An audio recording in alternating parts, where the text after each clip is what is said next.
Hey guys, welcome back to my YouTube channel.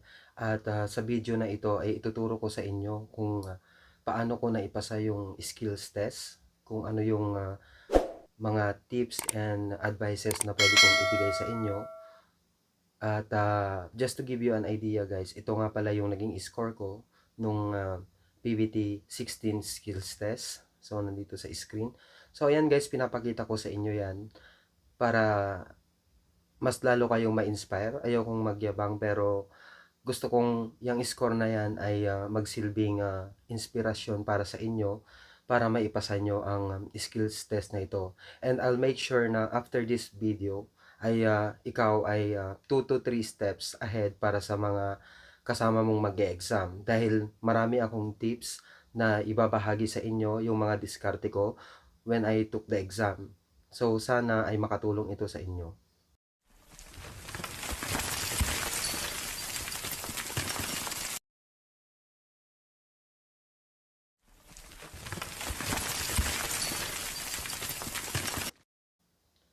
So mga chingo, ang skills test ay may tatlong parte.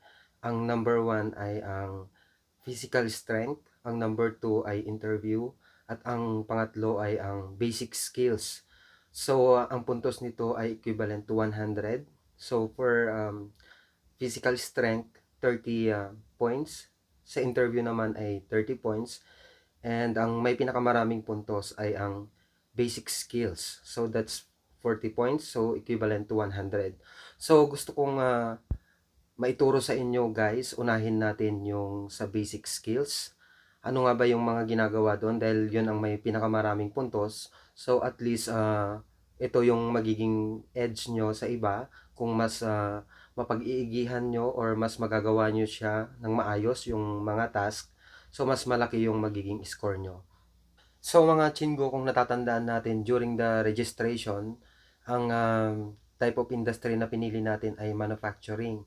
So under manufacturing ay may three subcategory siya. Pipili ka kung kung ang gusto mo ay assemble, wood joinery o kaya measures. So yan para sa basic skill test, ang pinaka task na gagawin doon, number 1 is hang ring or hang items. Number 2 is yung insert pins. Tapos doon na nakadepende kung ano yung ipapagawa sa iyo na pangatlong task. Actually dinagdag lang ito noon. So kung ang pinili mo ay assemble, yun yung mga tornilyo. Pero madali lang yun gawin. Ganon din kasi yung ginawa ko. So pwede kong maituro sa inyo. Mabigyan ko kayo ng mga tips and advices kung ano yung mga diskarte na pwede nyong gawin para mas magawa nyo ng maayos yung task. Tapos kung ang pinili mo naman ay measures, so ang mangyayari doon ay parang may tatlong cylinder, isang malaki na cylinder na may tubig at saka dalawang parehong size. So parang yun nga, from the word itself, measure. So ibibigyan kayo ng task instruction or yung instruction na ito yung gawin mo, ganito yung sukat ng tubig na ilalagay mo dun sa cylinder. So for para naman dun sa mga namili or ang pinili ay wood joinery, so may dalawang wood na pagdudugtungin mo at lalagyan mo siya ng bisagra. So madali lang din yun gawin kasi may mga instructions naman at I'm sure na nakapag-prepare na rin kayo. So ito ay ginagawa na lang natin parang review din para at least kahit papano ay ma-refresh kayo at mas lalo kayong maging confident para pag nag-exam na kayo ay mas malaki yung chance nyong pumasa. Basta yon, laging tatandaan na wag lang kayong kakabahan. Dapat ibigay nyo na yung 101% best nyo kasi minsanan lang yan. So pangit naman kung sasabihin mo na, ay sayang dapat ginalingan ko, sayang dapat ginawa ko na yung best ko. O, kaysa naman sabihin mong ganun, ibigay mo na yung talagang kaya mo kung hanggang saan at make sure na ang purpose kung bakit ka nag-exam ay para pumasa ka. So ayun, sana ay makatulong ito sa inyo. So ayan guys, ganito yung ginawa ko dun sa hang item or hang ring. So bali ang ginawa ko is tinitignan ko muna yung papasukan kong arm niya. So kung ang una ay small, pupulutin ko ngayon yung small. So, familiarize muna small. Tapos, kailangan memorize mo, nakita mo na rin yung susunod. Halimbawa, medium at saka large. So, pagkapulot mo ng small, ipasok mo. Tapos, pagsabayin mo yung medium at saka large. Tapos, ganun lagi para mabilis. So, nakikita ko kasi yung iba, ang ginagawa, pinupulot lahat ng sabay-sabay tapos dire-diretsong sinasalpak. So, sa tingin ko, medyo mas mahirap siyang gawin. At least kung tig-isa, tapos isa ang una, tapos yung dalawang susunod, mas mabilis mo siyang maikakabit. Kaya, ayan, yan yung practice na video ko na naging effective naman. Actually, yung hang ring ay natatapos ko ng 30 seconds to 35 seconds.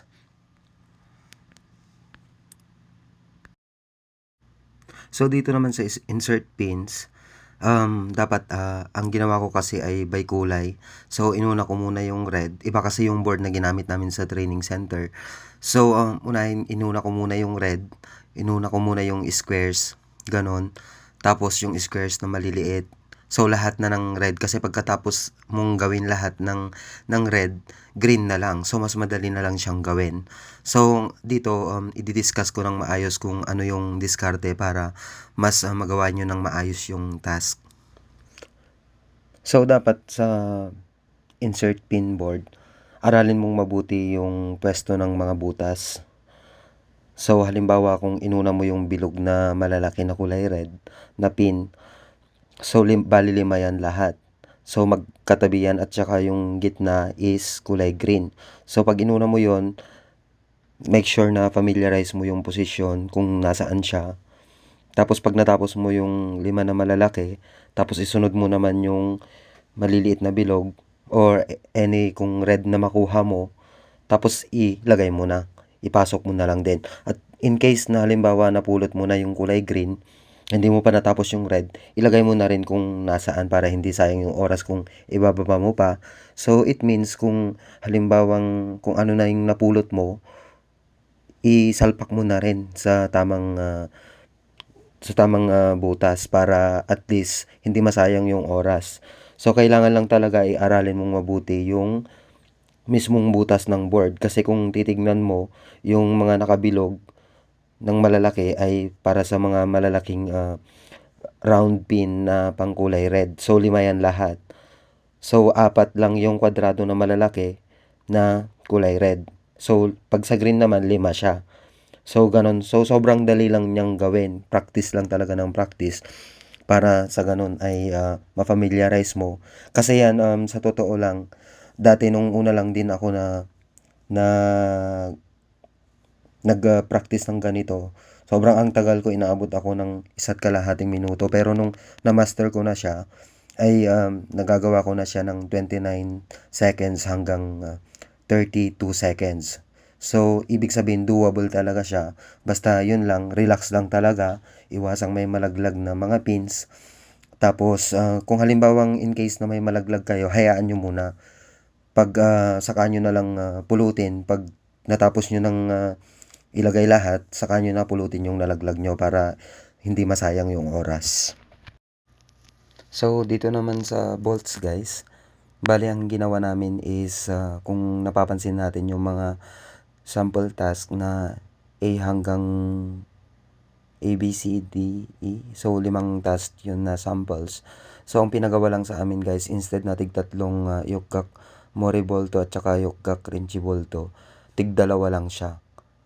So, ang diskarte pala nito, akala natin yung sobrang pabilis ka ng pabilis. Hindi pala dapat ganon. I mean is, dapat kahit mabilis basta sure na dapat nakafocus ka sa ginagawa mo. Kasi ang mangyayari niyan is 2 minutes yung assemble, tapos 1 minute yung disassemble. So, pag sinabing si Jack, isuot mo na yung gloves mo, tapos start ka na, gawin mo na. So, ang diskarte is dapat alam mo yung kung paano ilagay yung tornilyo. So, dapat pulutin mo yung tornilyo, lagyan mo ng washer, saka mo isalpak dun sa butas. Tapos, make sure na maging familiar ka dun sa direction ng bolt. Kasi, kung binaliktad yan ng proctor, dapat ganun pa rin yung position niya dun sa may sample na or yung pinapagawa na task. Kasi ganun yun eh. Hindi pwedeng halimbawa kung dapat manggagaling sa left lang talaga manggagaling patusok papuntang right. Hindi pwedeng pa, papuntang ay galing ng right papuntang left. Wrong 'yon pag ganon. So dapat ayun yung bolt lagyan ng washer tapos isalpak tapos lagyan ulit ng washer tapos spring washer tapos yung nut o kaya yung bolt. So ayun ganon yung pagkakagawa. So ang diskarte nito since ang pinagawa sa amin kasi dati is dalawa lang, dalawang yung dun sa diagram, dalawang Yukak Mori bolto at saka dalawang Yukak Renji bolto. So ang diskarte nito para mabilis, pagkasalpak mo siya, higpitan mo muna ng kamay, higpitan mo ng kamay lahat bago ka maghigpit ng panghigpit mo, yung allen ring at saka yung monkey mo. So ayun, make sure na nahigpitan mo siya ng maayos kasi ang gagawin ng proctor mo, ang gagawin ng Koreano is susubukan niyang buksan gamit ang kanyang kamay. So kung maluwag, minus points yun. So ayun, pagkatapos nun, make sure na yung ito nagawa mo yung task in 2 minutes. So hindi pala siya yung tipong bibilisan mo siya para pag 1 minute taas ka na ng kamay. Alam na nila na nagawa mo ng 1 minute mabilis, hindi pala ganon. So dapat kung natapos mo na i-double check mo basta hanggang wag mong palampasin ng 2 minutes. Ganon tapos sabay taas ng kamay. So same lang din dun sa ibang part ng basic skills test na halimbawa sa insert pin, pag naayos mo na lahat, nagawa mo siya, i-double check mo pa rin. Ganon din naman sa hang item. I-double check kasi chine-check nila yan ng maayos bago ulit i-disassemble. So ayun, payo ko lang magdala kayo ng sarili nyong gloves kasi nung nakaraang exam nung PBT16 na skills test, ang ginamit namin na gloves ay sobrang yung provide nila ay sobrang kapal ng rubber at saka sobrang haba. So ang hirap pamulot ng bolts, ang hirap pamulot ng washer. May tendency kasi na malaglagan ka, minus points 'yon. So ayun sa lahat ng gagawin mo sa basic skills test, kailangan dapat relax ka lang, kalma ka lang, huwag kang kabahan. So kailangan ay lagi kang nakafocus at alerto ka dapat lagi. So ayun, I'm sure na magagawa mo ito ng maayos at mas malaki yung points na makukuha mo. So good luck. And sana ay makapasa ka sa skills test. So ano nga ba dapat yung mga sasabihin mo dun sa introduction mo? So number 1 ang pinaka-importante diyan ay yung greetings mo o kaya yung INSA. Tapos number 2 is yung pangalan mo. Tapos number 3, ito yung ginawa ko para sa akin I think effective naman siya. Kasi ayun, dapat hindi siya overtalk. Parang ang dami mo nang sinabi mo na lahat. Kulang na lang sabihin mo yung kinain mo, tapos yung ulam mo, yung mga sinakyan mo nung papunta ka sa skill test or sa venue. So wag ganon, wag mo nang sabihin lahat para chances are kung sinabi mo lahat, mas tatanungin ka niya ng ibang tanong na baka hindi mo na masagot. So ibig sabihin o nagdunong-dunungan ka, tapos ngayon tinanong ka niya ng sobrang lalim na question, hindi mo na nasagot. So ayun, kaya dapat gawin natin siyang KISS o kaya keep it short and simple. So ayun, INSA, pangalan mo, tapos birthday mo, tapos sabihin mo yung edad mo, tapos kung may previous work ka before, pwede mong ilagay. Tapos sabihin mo din na gustong-gusto mong makapunta dito sa Korea, makapag-work dito sa Korea. Tapos ayun, chalputak dirimnida, kamsahamnida, ganun na sa dulo. Tapos ayun na, tapos na. So ang ginawa ko, bali ganito yung ginawa ko. 안녕하십니까? tapos sinabi ko, Manaso Panggapsumnida, Che Eromon Jokar Bautista입니다. Chesing Iren, John Quebec Palshipalnyon, Irol Shipsailimnida. Tapos yung edad ko, Chonon Chigom Zoron Hansalimnida. Tapos yon, sinabi ko na, pinasok ko na yung experience ko kasi ex-Korean na nga ako. Sabi ko, Chonon ulsane itnon, Hyundai Mipo Jusuneso, Sanyon Igiwol Elisumnida.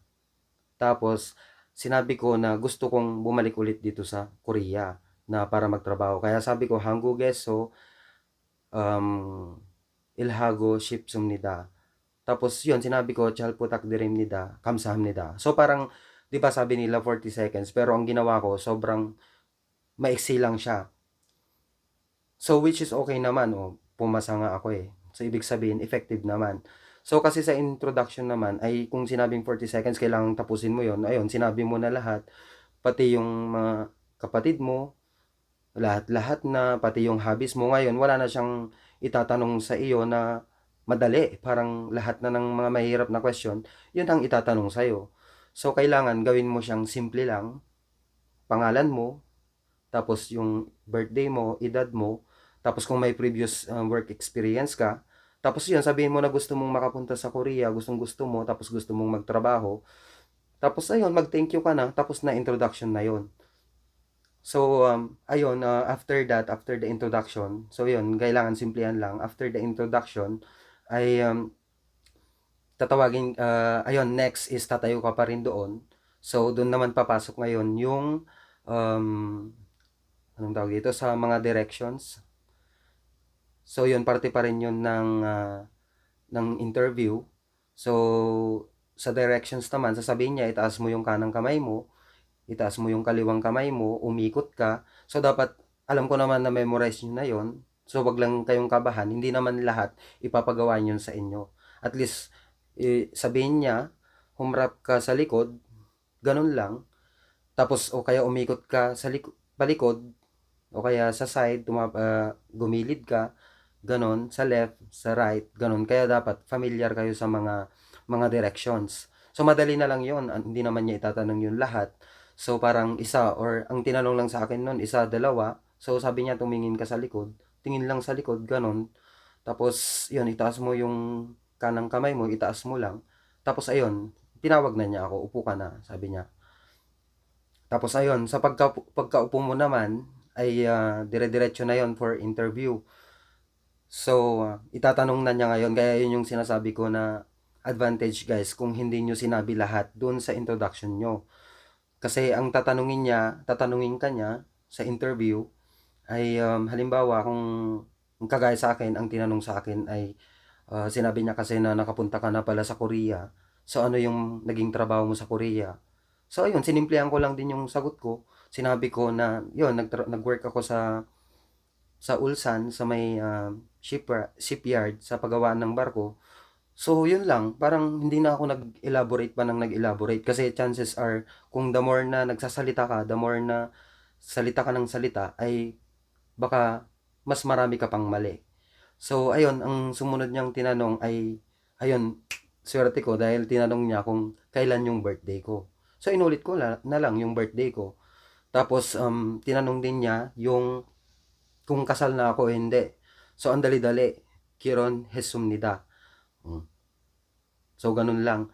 Tapos, tinanong din niya yung sa ano, "Irimanum yon 어떻게 할 거예요? Pag maraming trabaho, ano ang gagawin mo?" So ang simple lang din yung sinagot ko, hindi ko na kinopya yung sagot dun sa ano, sa sa anong tawag dito, kasi 'di ba may mga na-download tayong mga questions gano'n. Parang scripted na nga kasi nandun na din lahat ng mga possible questions na puwedeng itanong sa'yo. So 'yun, hindi ko ginaya yung sagot doon. So nung tinanong niya sa akin kung, kung marami ang trabaho, ano ang gagawin mo? So ayun, sinabi ko lang na bibilisan kong magtrabaho, gano'n. "Irol pali-pali hago 열심히 할 거예요." O yun lang. So sinabi ko na bibilisan kong magtrabaho pero mag-iingat ako. So ayun guys. So next naman na part pagkatapos ng interview ay sa tools naman. So ano nga ba yung mga tools? So I think 40 lang siya or 50 tools yung mga yon. So yan makikita natin sa screen. So dapat memorize nyo yan kasi ang itatanong ng interviewer at least 3, tatlo lang ang itatanong niya sa inyo dyan. So ibig sabihin pag nasagutan mo yung first 3 na itatanong niya sa'yo, kasi ganun yung ginawa sa akin, pag nasagutan mo yun, wala na, hindi na siya magtatanong. Pero pag may mali ka na isa, tatanong pa siya hanggang 5 na tools. So ayun, advantage na kasi meron naman na kayong copy ng tools, at kung wala pa, mag-comment kayo sa video na ito at isi-send ko sa inyo para at least kahit papaano makatulong ako sa inyo. So ayun, pagkatapos ng tools, ayun, tapos na yung interview. So, magte-thank you ka na lang, tapos labas ka na. So, ayun, napakasimple lang yung gagawin, paalala lang, keep it short and simple. Tapos, kailangan ay huwag tayong kabahan. Kailangan relax lang, kalma lang, pakalmahin mo yung sarili mo. Kasi, pagpasok mo talaga, dun mo mafe-feel yung kaba eh. Pero pag habang nagsasalita ka na, basta tandaan mo lang, memorize mo naman na yung sasabihin mo. Tandaan mo lang yung sasabihin mo, tapos ayun, i-deliver mo siya ng maayos, dahan-dahan lang, wag mong bilisan, wala kang hinahabol, ipapakilala mo yung sarili mo, hindi para makipaghabulan. So, I mean is, ipapakilala mo yung sarili mo in a nice way. So, dahan-dahan lang, wag mo nang masyadong damihan yung sasabihin mo. The more you talk, mas lalong baka ma-mislead ka pa, kung ano-ano pa yung masabi mo, kung tinanong ka niya, hindi mo na alam. So, yan yung tips ko sa inyo para sa interview.